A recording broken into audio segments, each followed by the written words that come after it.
હર હર મહાદેવ, બાબા સીતારામ, જય મા મેલડી. નાઈન ધોઈને આપણે કમ્પ્લીટ થઈ ગયા છે એવી. અને આજે તો ખાતે વહેલા છતાં જવું પડે એમ છે. માલ બહુ આવી ગયો છે આજે તો મળીએ તો ડાયરેક્ટ ખાતે તમને. રસ્તામાં મેલડીમાંનું મંદિર આવે તો દર્શન કરી લેવી. મારી મેલડી.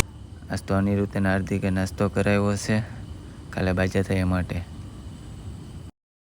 ખાઈને ઊભા છે પાછું મિની યુદ્ધ ચાલુ કરી નાખ્યું બેએ. અને એમાં હું નીલો તો પાછા મોજ જ કરતા હોય. મજો એમાં શેઠે તો હવારમાં ધંધે લગાડી દીધા બધાને. ખાતેથી બપોર પછી દાંડે મેળવી તમે બે વહી જા કવર હાઉસમાં કવર લેવા. આજ તો 4 ફોનના કવર લઈ લીધા. સારો ખર્ચો કરી. પછી તો હું અનિરુદ્ધભાઈ નીકળી જાય વાડી તરફ. તો મળીએ ડાયરેક્ટ વાડીએ હવે. મળીએ તો નેક્સ્ટ મિની વ્લોગમાં. અને આ વ્લોગ કેવો લાગ્યો એ જરાક કોમેન્ટમાં જણાવજો.